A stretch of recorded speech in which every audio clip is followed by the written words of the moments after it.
Yeah, they're not here to fuck with spiders, mate. They're here to fucking get shit done. No spiders were getting fucked.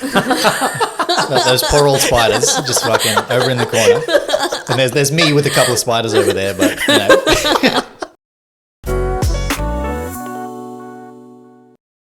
Hello, welcome back to Ask the Jewel podcast. G'day, how are we all? At the very start of the year, usually there's a lot of reflection going on and a lot of things where things change. You try to set milestones that you want to hit throughout the year. So we have brought in a very dear friend of ours, Alex Tam. Hey. What a dear friend. Yeah. What an Oh, a introduction. dear friend, Very mate. dear friend. And we are going to talk about lessons in life that has changed ours or your mindset as well, and just discuss through those. And before we jump right into it, let us know a bit about you, Alex. Oh, okay. So, as they said, my name is Alex Tam. I've known these guys for quite a while. I think I met Amelia through Random MSN. MSN days back in Those- 2004. Those random group chats that everyone just adds everyone in. Yeah, and you just fucking make friends with everyone and then play those old MSN games. Yeah. Yeah, man, it was quite a while ago. Yeah, very long time. And how did I meet you, Sam? I think I met you through a family friend, Steve. Lamb. Yeah, Stephen Lamb. Yeah. I went to school with you went to Steve. school. Yeah. Yeah, so that's how I met you. This is probably just as you finished high school. Yeah, around about then. And I remember always see you guys at Funhouse. And I'm like, Yeah. this Sam guy, he's fucking owns me. Yeah. Taking every fucking time. Like, fuck. Yeah, I always see you had fucking, was it playing MT? MT, back in the day. You had those big coin bags full of Yeah, man. Those were the days. Just spending money, wasting time. One life lesson. Yeah, that's a life lesson. Like fucking wasting your time and not wasting money. But yeah, like I've known these guys for quite some time now, and then obviously worked with Amelia for a few years. But now we've since both Moved departed on. ways from the old 8 Ball, but special place in our hearts. Yep. Shout out. Shout out to 8 Ball. Need a website or online marketing, 8 Ball Media. But yeah, like still go to Iron Fist doing Muay Thai with these guys, and you know still stay in touch that way. Yeah. What do you do for work now? Work now. I switched over from digital marketing over to civil engineering. So I'm basically just doing like a grad position there on a wind farm project down in Victoria. So it's a big learning curve for me, you know, basically at the moment, because it's still like just in the early works phase. We're basically building all of the access tracks for, you know, all of the big trucks to be able to deliver, you know, the wind farm, the wind turbine components. That's really cool. Yeah. So because these units, they're quite big. They're massive, yeah. They're huge. So like the first generation of wind turbines, from base to the tip of the blade, they stand around 80 meters tall. Holy right. moly. Yeah. So those ones are like, you know, 25, 20 years old. Shit. And these ones we're building now, from the base to the top of the tip, they stand around 232 meters. So they're close to 3 times the size of those bad boys. So they're pretty big. So as you can imagine, these trucks these roads need to be able to support quite a heavy load. Yeah. Because these components are thick, boys. Thick? Thick, eh? Real They are, thick. yeah. So I studied enviroengineering, graduated in the year 2013. Didn't really get a job. Didn't really have any experience in the actual field.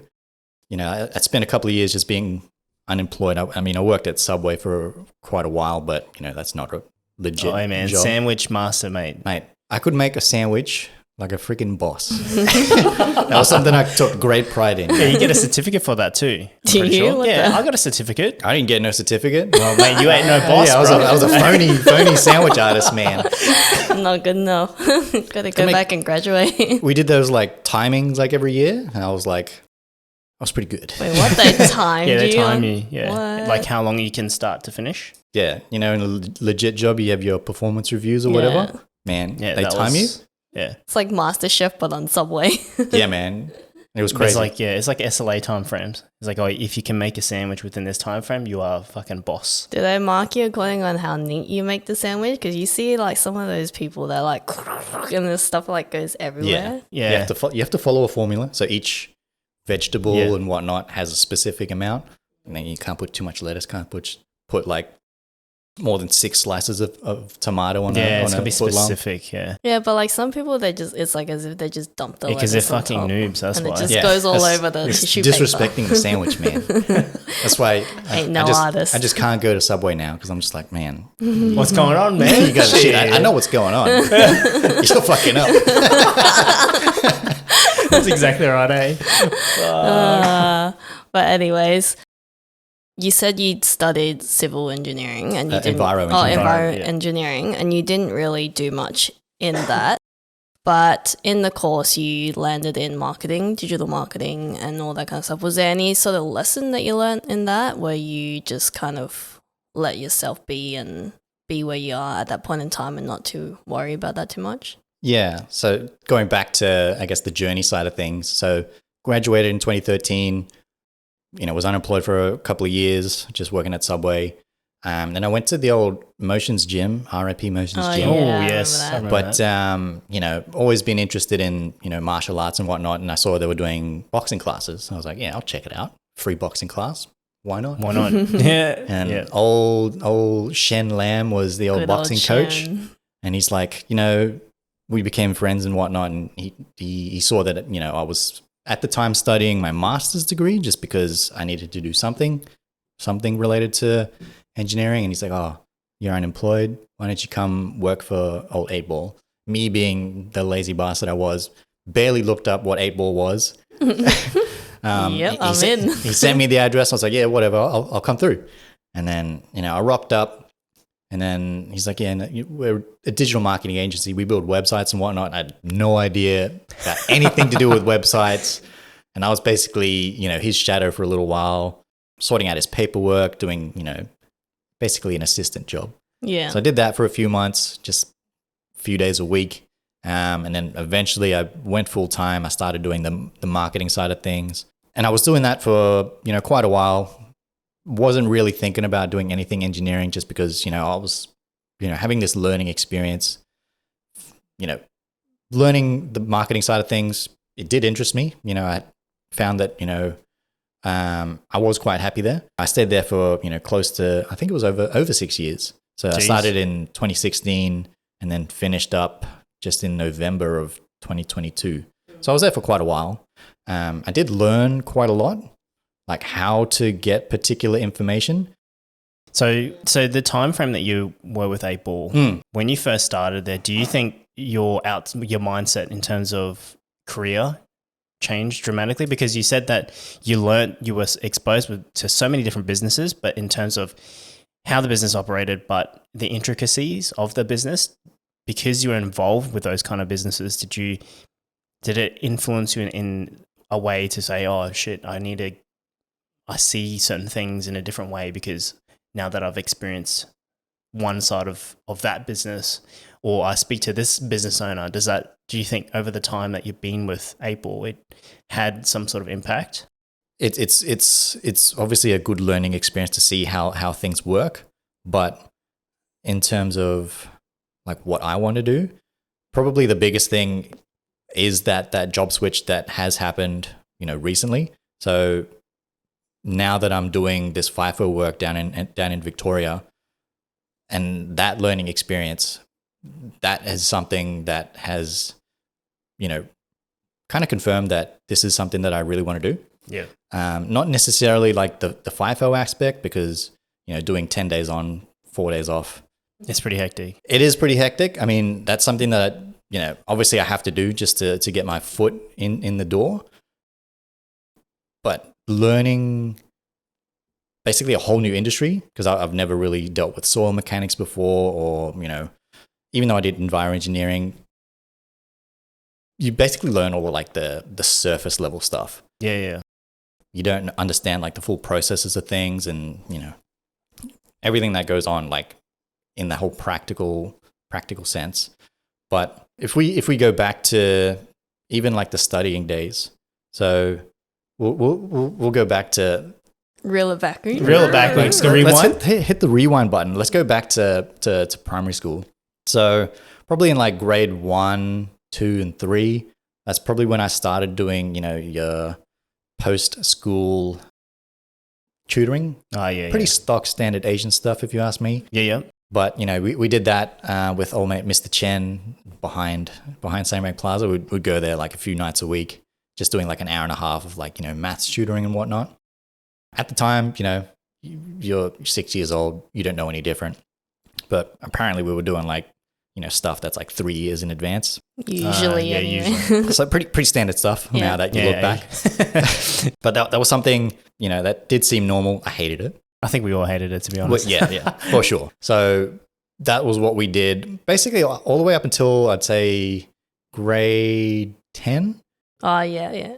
And then as soon as my parents, stopped doing that just because it got quite expensive, my mindset for studying, I just became the laziest, the shittest student, essentially. So your motivation went down after Yeah, that? I don't know if I had the motivation. It was just like something that I was basically forced into, so I had to do it. But then when I had the option of not doing it, I basically just fell into this. Yeah, I was just like, stuff this. Tutoring sucks. Studying sucks. I was basically like a C grade student, barely getting by. I was like, that's a pass. Yeah, it's all good, man. Hey, same here, brother. That was me too, though. That mindset of C's get degrees. Hey, Life lesson from C's Alex. get degrees. C's get degrees, man. So if it's above a D, you're all goods. That was basically my outlook to studying. Like, man, why would I want to get an A when I can get the same thing for a C? Exactly Yeah, right. that is true. Exactly right. Because that was exactly like me.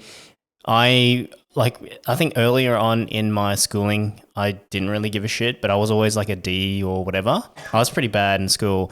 And then it got to a point where I was like, okay, well, Ds don't get me anywhere. So Cs, I need a pass. So I'd get the base C minus. And I'd be like, yep, all good. Let's go. So that's what I always used to get, C minus. Yeah, no, I was quite similar because when I was in Canberra, my stepmom and my dad, they were really strict. I was like the same tutoring, like weekend tutorings, and then like swimming, piano classes, all that, like all the extracurriculars that any Asian would just dump you in. I did it. And then I moved up to Brisbane. My mom's quite lenient. All through high school, I was like, yeah, whatever. Like, no one's pushing me. I don't really, like, as long as I pass, I pass. And that's what my mom said too. Like, as long as you tried your best. I'm like, yes, my best. Yes.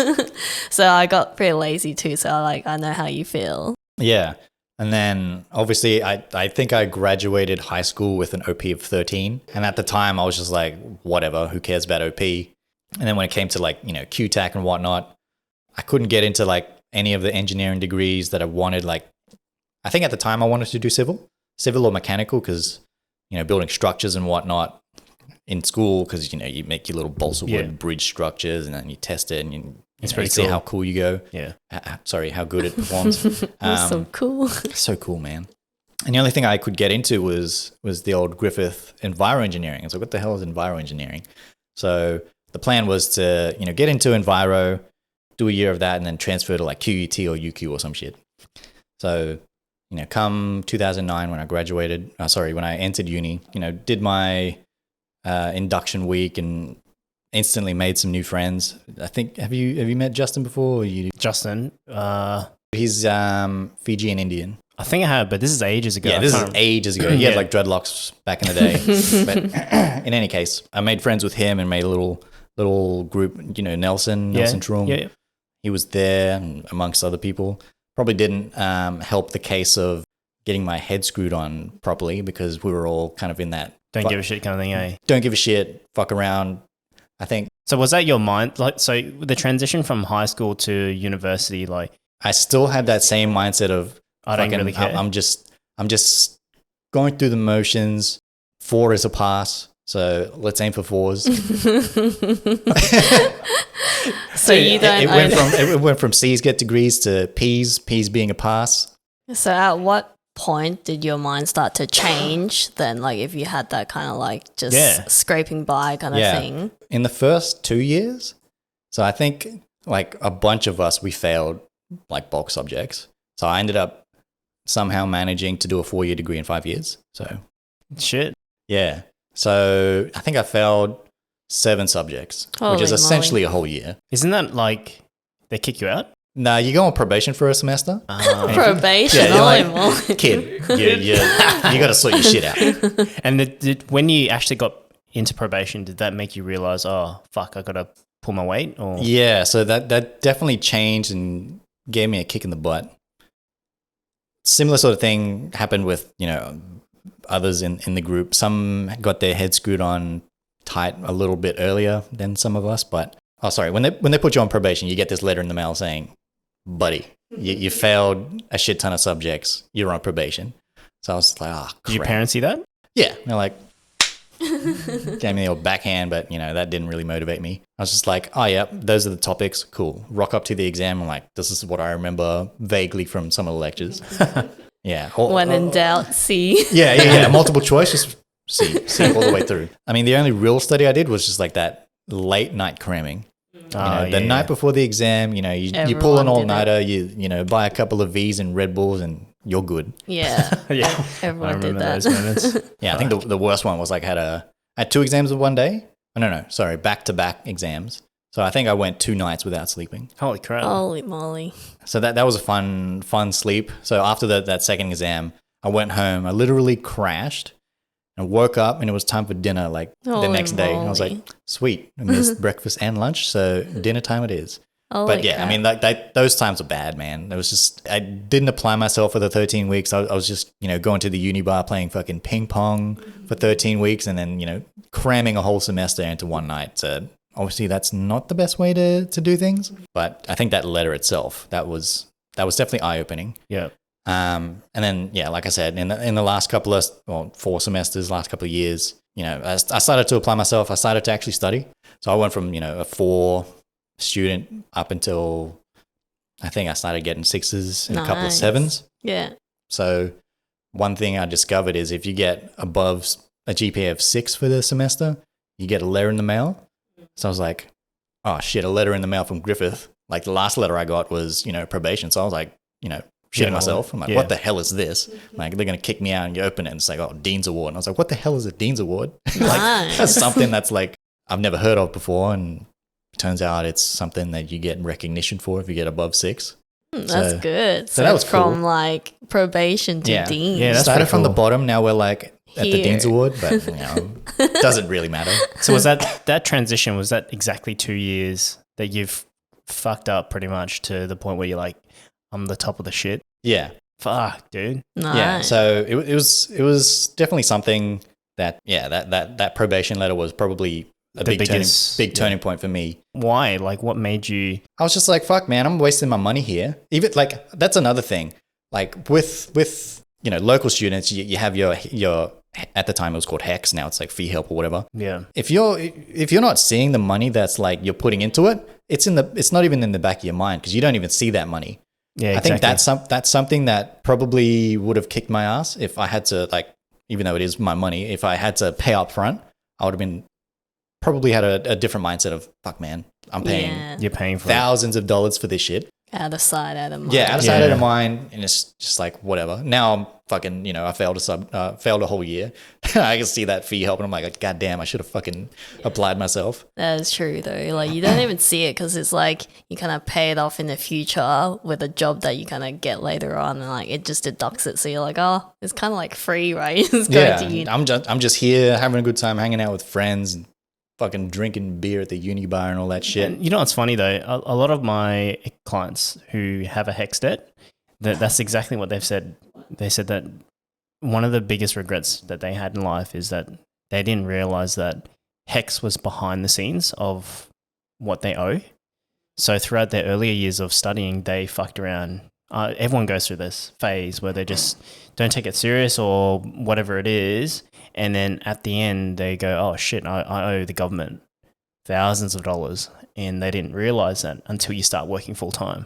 Yeah, and probably another life lesson was when I was doing, or at least an eye-opening experience, was when I started doing my masters.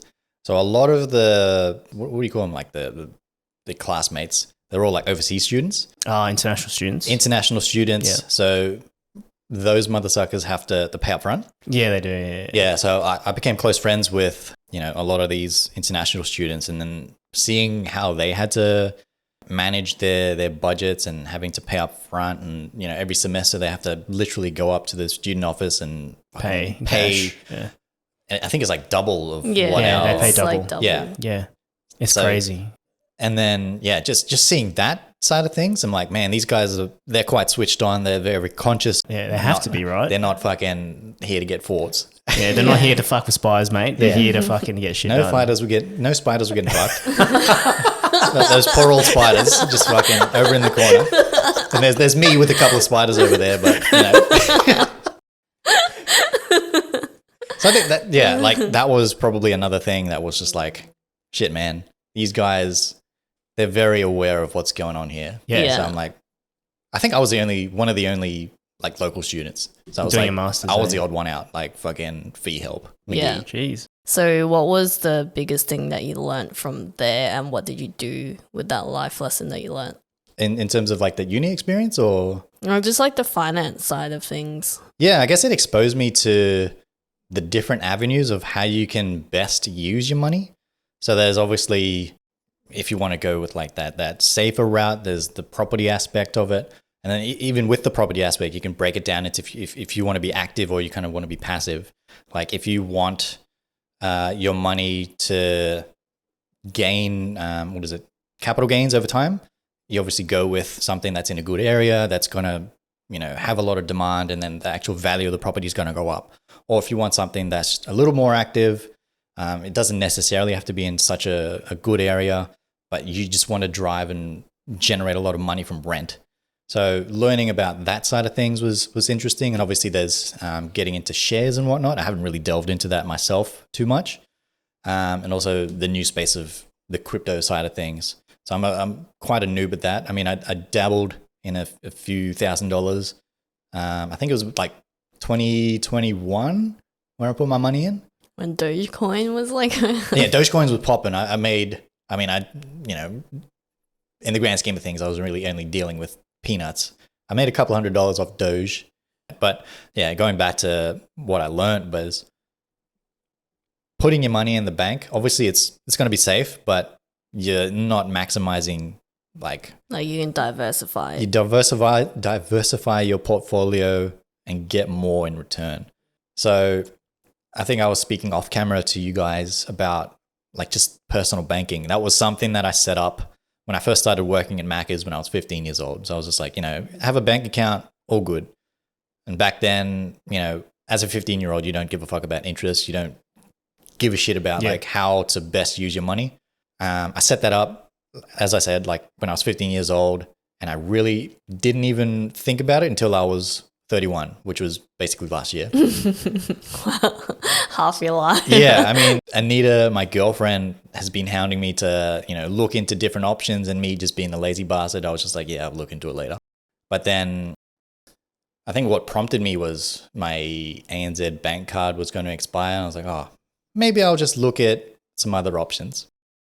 And Anita showed me, NAB, Combank, and, basically all of the different banks. I ended up going to visit NAB. They were pretty good. They set up, free accounts, like without me even asking. They're like, here's an account. I was like, oh, sweet. Nice. Cool. At ANZ, I was getting like point some shit interest rate, getting $40 a month. And then the first month that came in, I was getting close to $300. That was another thing like, damn, I've wasted literally 15 years of my life getting fucking peanuts in interest. Even though, personal banking is probably the least return. But it adds up, right? Yeah. I mean, over when you think time. about it, 15 years, dude. Like 15 years, that's a lot of fucking money just wasted. or potential money just Yeah. flown into the abyss. So be proactive on Yeah, like, so your all you finances. listeners that haven't really looked into personal banking, I suggest you look at different options, and you can get a lot of money in return. So would you say that that lesson there is to be proactive in terms of your Be proactive and fucking do your due diligence and find out your best options, man. Like, Yeah. you really don't even have to do much. True. Yeah. You just put your money in the account, and then, you know, I mean, you may have to put in a minimum amount every month or whatever, like $200 a month. If you can't do that, you're up struggle street. But then, yeah, you just get, it's just easy money, man. Just imagine like this person's like driving up and the road is like this. Oh, where am I? Oh, fucking, oh shit, I'm on struggle street. Was there any other like major life lessons that kind of... Yeah, continue on, because you were explaining your timeline in terms of university. So you've gone from shit to top of the shit. Top shit, And like then what a happened fucking after polished that? turd. So then what happened after that? Because you said you graduated and then you just had a time frame where you just didn't like work? Or? Yeah, so after graduation, that was like at the end of 2013, engineering had that recession. Well, I don't know if you know about that, but basically the jobs downhill, were yeah. just like non-existent. I think our class of 30-something people, I think 2 people actually Wow. got a grad job, like straight out of uni. Shit. And funnily enough, like my friend Justin, who graduated with a GPA of under a pass, he was one of those people. Wow. Wow. So that was something that I saw, like grades don't Meant mean shit. shit. Yeah, Yeah. shit, eh? It's more so connections, like who you know. Exactly. Yeah, that's And what that, I found. Exactly. Exactly. Yeah, finger guns, like that. You know, it's an important point. Yeah, when there's finger guns. Boy. It's like, Who needs bullet Boy. points when you got these are bullet points, you know what I'm saying? But yeah, like this goes pretty much with any industry. Like, it's Yeah. not what you know, it's who you know. Who you Because you know. can learn on the job about how things work, but if you don't have that foot in the door, it's going to be a rough ride. Like, you can have the smartest brains in the world, but if you don't know anyone that can, you know, Give you a boost. give you a Yeah, boost, yeah. give you your first chance, it's Yeah. meaningless. Yeah. And that kind of was also true throughout the time at 8 Ball. So I spoke about, or briefly touched on, you know, BNI, which is Yep. Business Networking International or some crap. So basically they have chapters around the world, and the idea is each chapter there's a seat, they call it a seat, for each different industry. So if I rock up saying I'm in digital marketing, I join up, there's no other digital marketing that's going to be able to be in that industry, in that chapter. So you secure your seat, and then you basically have that security that no one else is going to be your competition. Yeah. But I think the takeaway was, you know, you meet up every week. You're encouraged to talk to other businesses, have one-on-ones, have lunches, and, you know, basically network, get to know other businesses, because at the end of the day, you want to do business with people that you know, like, and trust. The old 100%. KLT. If you don't know them, you're never gonna fucking go into business with them because you literally didn't know them. You got to know, like, and trust. So, you know, that's why you go on to these one-on-ones, have lunch, even if you don't need that service or product straight away. You would at least have them In the back of their mind. in the back of your mind. You have it in your network. So that was another life lesson. What was to know people? Know, like, and trust, network, get to know people, be more outgoing, because that was, probably the first instance was like me not getting a job in engineering. Yeah, like, true. the reason was I never went to those networking events. I was always the one that was like, oh, there's a uni bar event where, you know, all of the lecturers and then other industry people are going to rock up. I'm like, I'm not going to do that. I'm going to go fucking play MT at Funhouse and fuck around and just, sell you know, the waste my tokens life. tickets. Yeah.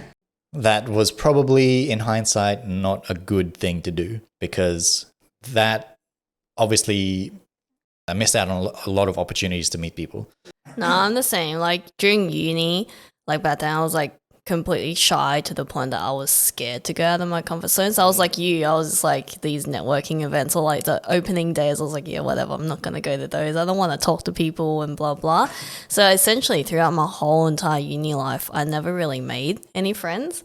And that's why, like, now I realize you need to, even though, yeah, you're quiet, you're shy, or you don't want to talk, like, sometimes you need to just to network and connect with people. Exactly. And it actually brings you to places, and like it's not even a bad thing. Like it's good. You might meet other like-minded people who you can chat to. So you just have to get out of your comfort zone. And that's what I realized, because like no matter how hard you study or whatever you do or how much you know, if you don't know anyone in, like for me, marketing, I couldn't get into marketing because I didn't know anyone. And only reason why I started working with you was because you're like, hey, they're like, you want to try at 8 Ball? And I was like, yeah. And that's actually how, like, again, networking. Yeah, like, Yeah, I doing that distinctly kind of, remember. Like we were sitting outside of Subway. Yeah. You're like, yeah, I'm getting into what is it, graphic design. I was like, oh, funny that we're looking for a graphic designer. Yeah, so Yeah, it's not exactly what you know. It's who It's you who know. you know. Yeah. Yeah. And Exactly. like the story of how I got this new engineering gig. So my mate Justin, who I've spoken about Yep. throughout the avidly whole. throughout this whole episode. What a He- man! He's the star of this. Yeah, episode. shout out to Justin, the man. He used to work with I think he's like the national director of this company. He used to work with him at the Sunny Coast. Basically, he reached out to Justin and said, hey man, we've got, a couple of projects going on. Do you have any engineering friends? And Justin, he just said, I've got a mate, being me. He graduated with me in 2013. He hasn't had any experience. He's completely green, but he's willing to learn. And, he basically said, cool, Bring we're him desperate. Fucking That's good. send me the deets. We'll meet up, have coffee and talk it through. So then did Justin did he always keep in touch with you throughout the years from? We have kept in touch over the years, but he's always been looking out for me, just saying, well, yeah, here's some opportunities. But back then it was just like, I'm good with 8 Ball. I don't know if I want to do that. But now that we're getting to that stage where, probably looking to get married soon, have kids, blah, blah, blah, and you want to be financially stable. Yep. I thought now's the time. It's going to be a good learning experience. So, I'll entertain the idea, have coffee and, see what it's all about. Basically in the matter of days, it was just like, come into the Brisbane office, have a chat. So I talked with him and then the project director who lives down in Melbourne. They gave me the rundown. It's basically a wind farm project. It's going to be over the course of 2 years. They're looking for people that are, going to be loyal, and, that basically fits me to a T. I was with 8 Ball for, up to 6 years. I didn't, even though there were opportunities, I did get poached with, job offers. I was just like, nah, I'm good. Got to look out for my boy Shan. Shout out to Shan. But yeah, that was a very quick pivot in terms of career change. Yeah, of course. Because, I was all goods with, working at 8 Ball, doing my thing there. And then in a matter of like a week, it was just Switch quick. switcheroo. When can you start? Here we go. What I find as well is interesting is similar to you, like you don't have interest, but people keep reaching out, like especially now with LinkedIn, they're always naughty boy. Yeah, sorry guys, I didn't turn my phone on It's silent, so you have to excuse me there.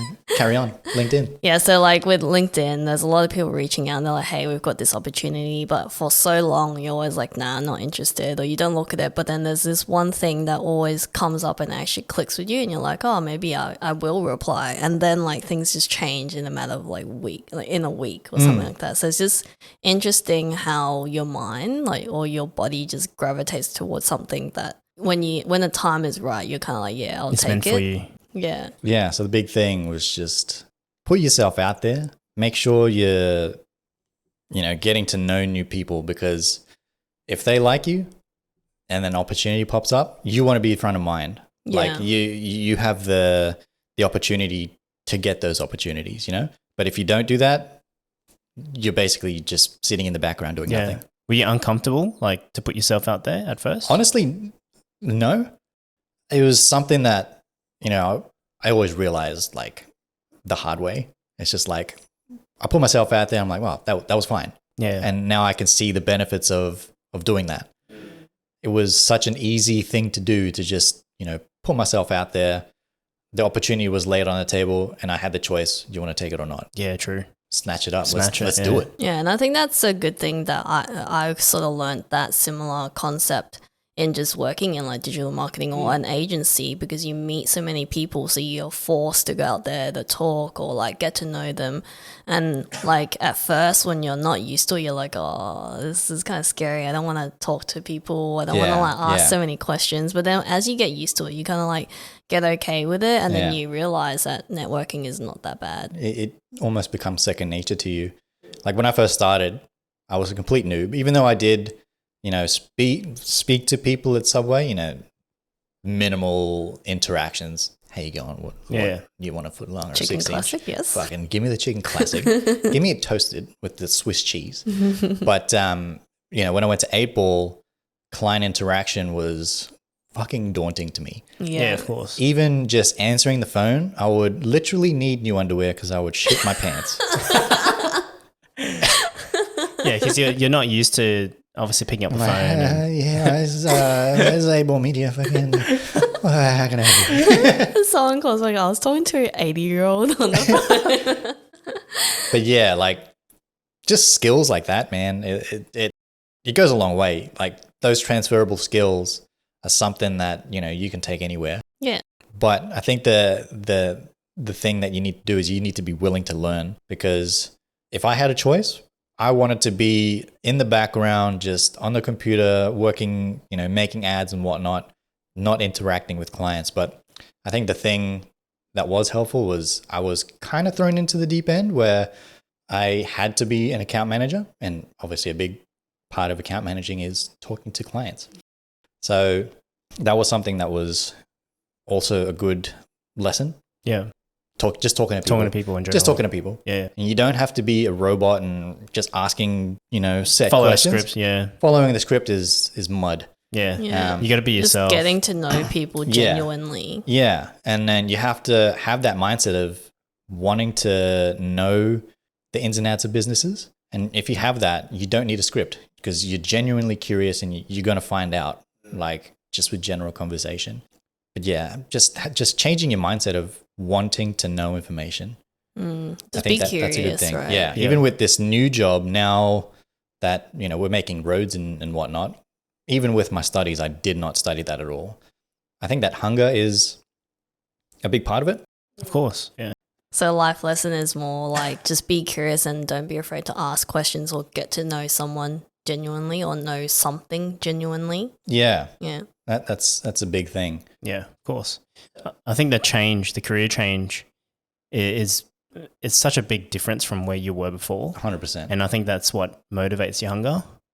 Like with anything, you need to have sometimes you need a change in life, and that reset button is what makes you thirsty. But that also means that like just to be open to learning anything. Oh yeah, 100%. And like yeah. I think that's what feeds your curiosity as well. Yeah, of course. You need to have that curiosity in order for you to learn, but also absorb the new information that comes through. Yeah, and also having that end goal of being, like financially stable to be a homeowner, because in this day and age, being a homeowner is a fucking mission. So yeah, that's obviously the end goal. So if I have to, you know, take a leap of faith, switch careers, you know, for that pay bump, you need to make that cash money. And in order to do that, I need to fucking learn as much as I can. Yeah. So have a goal in mind and work towards it. That was something, I guess that's another thing. Like having a goal I didn't always have that. So when did you actually realize, hey, this is my goal now? Was that? Or I need a goal. Yeah. It's probably later in life, probably even in maybe like the last 2 years, when buying a house, like obviously growing up in like high school, you know, you're told you have to get married, buy a house, and be financially stable. Yeah. Obviously you're told all these things, but like just for my example, it was,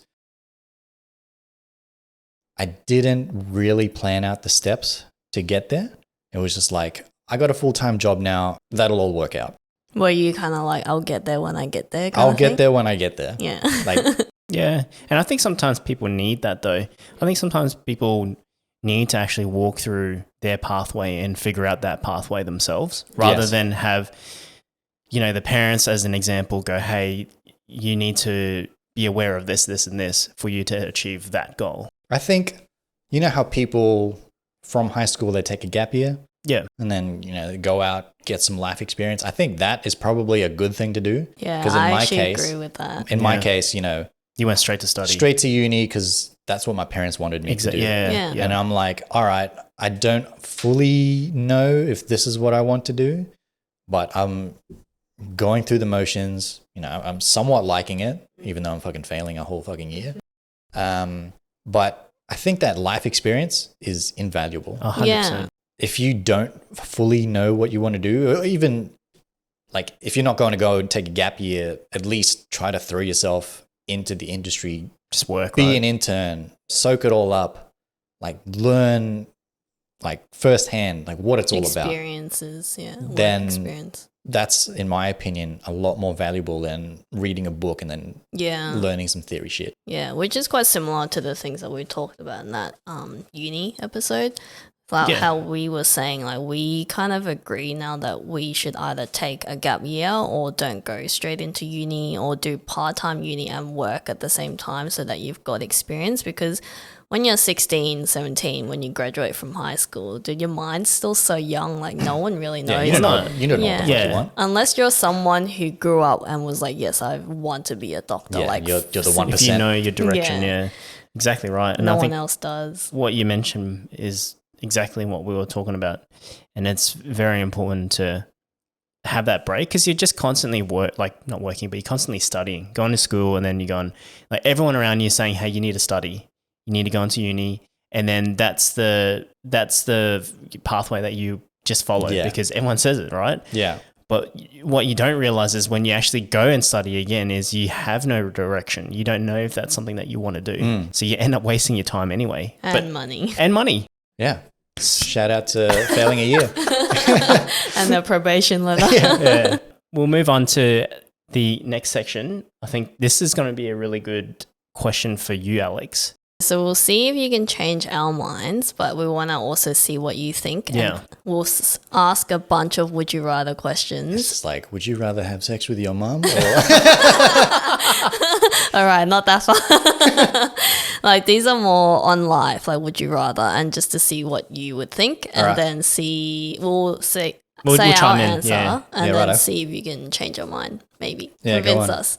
So first one, would you rather have a rewind button or pause button in life? Rewind or a pause? Conditions. With rewind, do I have all of the knowledge that I have now? No, don't think about it deep. Just go, would you rather this or that? Yeah. Rewind button or pause? We'll leave it up to your interpretation and then explain why you chose that answer. All right. I'm going to come up with my own bullshit stipulations with this. I'd probably want to rewind. Yeah. Only in the sense that I know what I know now, and then I can obviously improve on my past experiences. My opinion on things, I don't like to dwell on the past. So you go back and erase it and restart. Yeah, like fucking the whole idea of not dwelling on the past is if you think about the one mistake that you've made in your life and you have mass regrets, it's not going to change shit.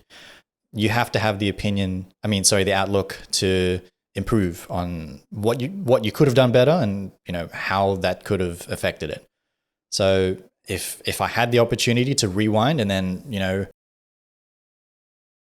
change some of those things or make different decisions, that would probably be the one thing that I'd want to do. Pausing, I don't know. I don't understand the benefits of pausing. I would have actually chose pausing, but before I explain why, but I'm just thinking if you went back to rewind and you relived your life, then your knowledge today would be different too because now you're living a different life, right? I mean, we're getting deep into this fucking timeline theory. Let's keep it at that. What's your answer? No, but right, it'll change your timeline. But I said I'll pause, but for the same reason, I don't like to dwell on the past, but everything that you experience in life is a lesson to you, right? Exactly. So you've learned what you need to learn, mistakes included. So when you do the pause button, it's just more for you to, more time for you to reflect and think of what you need to do from here onwards. So it's just pausing and giving you a bit more time to think to continue on. Yeah. More Confucius. time, but if you go back, you have fucking several years to But right then your you, wrongs. I would say, even though we didn't define the condition, but if you went back and rewinded and relived your life, even though you said that you could keep your memories and all that, but I think that would still change because you rewinded. Yeah. We're taking a fucking timeline branch. Yeah. I'm with Alex. I see the benefits of pausing in the fact that you can pause your time frame, you can acknowledge and appreciate the experiences that you had previously, but you only live once, YOLO. So I would rather Shout out Drake. Drake, Finger guns Drake. Nice. but I would rewind and adjust those because my mind, I've already experienced it anyways. I just want to change a little bit of that pathway.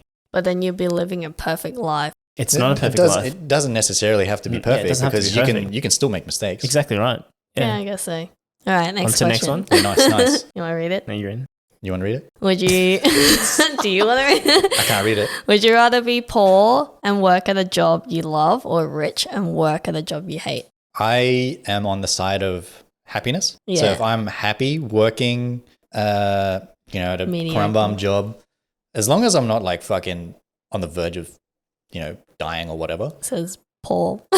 Yeah, poor. I mean, that's subjective, Yeah. but I think happiness is a big thing because you see a lot of people that are working, these high paying jobs, but then they look fucking 10 years older than they do. Like I don't know if that's worth it, eh? Like Yeah. obviously you got a lot of money, but if you're going to die fucking 25, 30 years earlier than you should, like what's the point, man? No, I agree. That's what I would have picked too. I'd rather be happy and have be more on the poor side or not be that well off, but at least I'm happy. Yeah, I agree.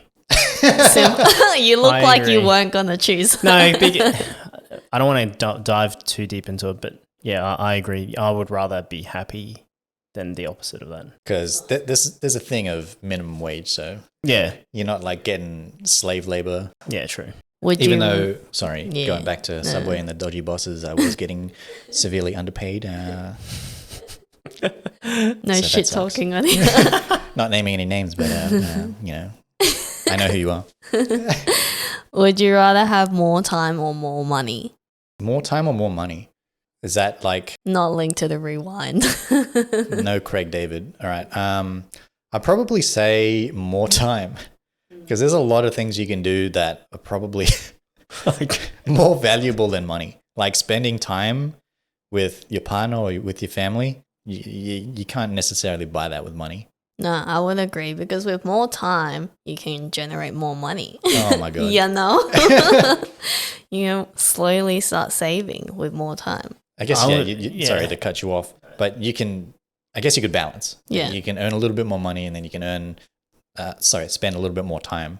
But in this case, you can only have one or the other. One or the other. So Yeah, fuck it. More time. I think I'd do more time, but I think there should be a balance for more money as well. I think you need money in some regard, but I would choose time. 3 out of 3. Time. Nice. Yeah. Hey, would you rather be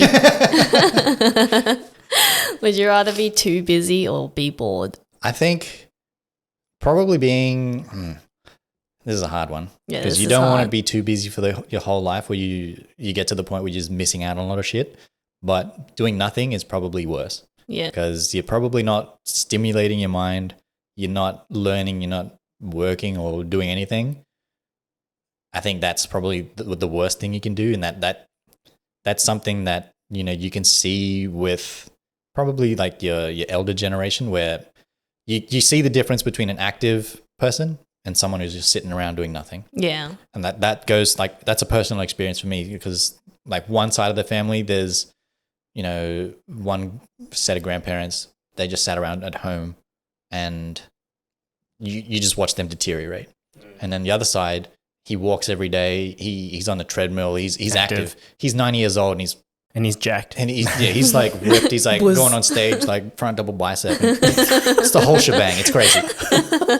But yeah, I mean, with that in mind, being active is probably the better way to go. 100%, yeah. No, I agree. I was actually also stuck on this one only coming from my personal experience, like I'm always really busy. So I'm like, would I choose to be bored? But then I ended up with choosing being too busy because it doesn't really state what busy is. You could be busy always out seeing friends or like working as well, like, but busy, but at least you're doing something and experiencing life. Whereas if you're bored, you're not really doing anything. Yeah. So same thing, being too stagnant. So I'd choose too busy. Yeah, I agree with that. Exactly that. Yeah. Another clean sweep. Nice guys. Except for the first one.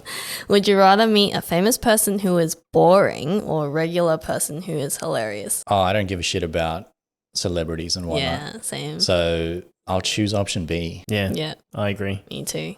100%. All right, easy. Would you rather be without internet for a week or without your phone for a week? Without internet or my phone? Well, If you don't have your phone, you don't have internet. No, yeah. not Does, really. does the phone have internet? Ah, true. Yeah. I know. Or are we just going old school where Old school we've got back the in the day. Nokia 3310 Yeah. and actually Play using a phone Snake. for phone purposes? Yeah, SMS texting is how you Snake communicate. games. Well, I'd probably want to stay in touch with people, so I'll take the phone. I'll probably take the phone. Go old school and Yeah, I'll dial just text numbers people and call them. Be like, yo, what up, dude? what's poppin', yo? But then It's like, if you yo. if you have internet, then you can go on like Facebook Messenger and like all that Whoa. and contact people. But that's just internet, Like, though. the options were no internet or just phone, right? Yeah. And the phone option doesn't have internet, we're saying. Yeah, and then the internet, you can use You- that Messenger on the internet, right? In both situations, we don't have the internet, right? No, would you rather be without internet for a week or without your phone? Okay, no, I don't know. Okay, phone. Next, would you rather get rich through hard work or winning the lottery? Fuck, man. As much as like I want to have hard work, like if you win the lotto, you can still work. Yeah. Oh, yeah, 100%. Yeah. So I'm choosing the fucking lotto. I'm with you there. Yeah. Yeah, I'm I with was you there. thinking I would choose the lottery, but I was thinking for this one, I think this kind of question, it's depends on the mindset of you Yeah. have, what you're going to do with the lottery. If someone's just like, yeah, I want money, like straight away without having to work, then I think that's not beneficial. But I think if you have the mindset of winning the lottery, but you're still going to work or you're going to do something with that money, like something like buy a house or something like that, I think it's good. So If you go for the lottery, what are you going to do with that money, though? Yeah, the first thing is stabilize yourself. So fucking buy as many fucking properties in fucking good areas as you can. Fucking hook up Monopoly. your family, hook up some of your friends. Like just be stable. That's number one priority. And obviously I have in the mind of don't fucking go nuts, go party and all that shit. I mean, that's not even me now. Yeah. Like I hardly go out and, blow money. So there's all of these horror stories of, lottery winners Blowing out the cash. like there's like a curse Yeah, that it- people say. fucking ruins their lives. I Yeah. don't think that'd be me. I think I have my head screwed on tight enough to not let that happen. But at the same time, I will still have a little bit of fun. Just gotta a have little fun. I'd still yeah. work because I know like what happens when you don't do anything. Yeah, yeah. Like even when like during this Christmas break, obviously I've spent a lot of time with family now that they've come up from Sydney and whatnot. But on those days off where I'm like literally doing nothing, I'm losing my mind. Yeah. So I wouldn't I'm want the to do same. nothing. I'd still want to work. So I will take the lotto any day of the week. Wait, what do you I would think? take the lotto. What's your reason? Well, I would do that. I would set myself up. And Yeah. I have my head screwed on enough where I'm not going to be like, yeah, let's do some lines. Let's fucking go spend it on fucking Do some lines. alcohol. You gonna like do a play or A script. it's like to be or not to be? Not that is the kind of question. line, Oh, but shit. Okay. starts with an A ball. But yeah. All right, last one. Would you rather work what was in? you? Yeah, what was you? I chose lottery, but for the same thing, like just to be able to invest or like just use that money wisely, but not throw it like everywhere. And I still went, oh yeah, Yeah, nice. Nice. Copy paste answer. All right, last one. Would you rather work in a group or work alone? I like working in groups. I like the idea of collaborating and bouncing ideas. I don't like the idea of having a group member that fucking does nothing. I've definitely come across my fair share of that. Good old uni days where you're the only one that does. Yeah, I mean, assignments. provided that we have good team members or group members or whatever, I always like to have like ideas bounced. You know, at the same time, working by yourself is good, but Gets lonely. yeah, having second opinions or getting new ideas, I think is beneficial. I would also say to work in a group. This one was also hard for me because I generally prefer, if I had to choose, is to work alone. But same thing, you need to bounce ideas and you need that social interaction just to keep your creativity working as well. Like as a designer or creative, you need those ideas. You can't always work alone because you're going to swallow yourself up in your own ideas and your own self-doubts in whatever you design. So I would choose working in a group. I choose working in a group. I like to have that synergy with people and I like to have that communication just to be able to work with each other. Stronger minds when you put it together rather than just one person Yeah. doing the one It's thing. like Dragon Ball Z when you Exactly right. fusion, huh? Yeah, fusion. Yeah. And then you You just get more become fucking superpower. Yeah, exactly right. Well, that's the end of the Would You Rather, but we'll just do a quick recap. So some of the things that you learnt was Yeah, what's the top 3, I'd say, life lessons. yeah, life lessons that you had? Without thinking too hard, probably having a goal in life. Otherwise, you end up going through the motions, just doing things for the sake of doing them. So having that goal, and then I don't necessarily like recommend, or at least through my experiences, like pre-plan every single step because shit can change. But at least if you have that long-term goal in mind, you will figure it out. Wanting to having that thirst for knowledge is going to be invaluable, and also networking. I mean, networking could be number one because the value of networking is you can't put a value on that. I've seen it firsthand through 8-Ball, through just life, like how that impacts you throughout, you know, your career, or even, you know, meeting Yourself, new friends, or Girlfriend.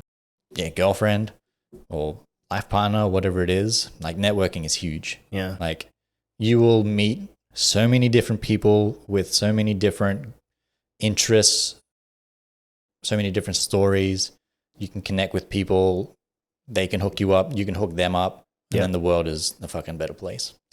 Yeah. Straight up. Like you connect with someone and you're not only connecting with them, but you're connecting with their network as well. Yeah. Yeah. 100%. Yeah. If they have someone that can hook you up, Take advantage of it. Eh? yeah. Yeah. Yeah. So networking and have a goal. And then what's the third one? Having a thirst for knowledge. Yeah. Wow. Thank That you. comes to the end of our episode Yeah. of lessons in life that have changed your mindset. And those are really valuable lessons. as Yeah, well. nice, mate. Nice. Yeah. Interesting story, but it was good to No, I hear think from the you. story makes up of like what you've learned as Yeah. well. Like it's a good like behind the scenes of how these It's mindset realistic come- because yeah. where you came, like where you started, basically you study. That was the typical Asian mind frame, right? It's you study, make the 3 main things was get married, buy a house, and be stable, and that was the values that you basically projected yourself to be. Yeah. right? Also, to add on to that, like all of those 3 big things, I originally wanted to. Sorry, we're dragging the shit out, It's but all I good. originally wanted to. I wanted to be a carpenter. Oh, Oh really? shit, a full chippy. like Full- when you full were on- young. In high school, because Oh, we shit. did woodwork, metalwork, all that shit. I love making shit with my hands. And my parents, Didn't like obviously they're fucking Asian and Chinese. They're like, you don't want to use your hands. Don't do that. That's considered like scumbo of the world, Don't at do least that. to an Asian. So Yeah. they said, you know, you're not going to be a fucking doctor. You're a dumbass. So, well, realistically, I'm not going to be a doctor. I knew that. They knew that. Fucking no harm done. They said, you like engineering, so why don't you pursue that? And I was like, all right. My best grade in high school was accounting, but I fucking hated it because it was boring as shit. But engineering as a subject, that was probably my favorite thing to do. So I guess in the long run, it did work out. Yeah.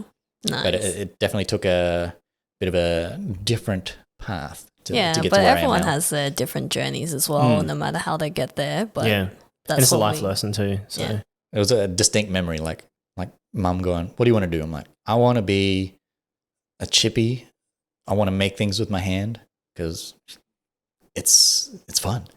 And it's like, nah, son, that ain't happening. You don't want to do that. And I'm like, you don't have a choice. yeah, it's like, you don't want to do that. And then that to me was just like perplexing. I was like, I don't understand, because that is something that I wanted to do. Yeah. Do you do any of that now? Like any side projects as like carpentry? Or No, unfortunately, I don't. would you like to? I mean, probably, yeah, picking up a hobby is probably something that I haven't really done lately, but it's definitely something I want to do. Nice. Well, thanks for sharing, man. Really appreciate the timeline and obviously where you started to now. Yeah, kind of bounce around a lot, but thanks But for that's having me, all guys. part of your journey. So. Yeah. Yeah, nice. Thanks, Alex. And that's it for this episode. Bye. Bye. Bye.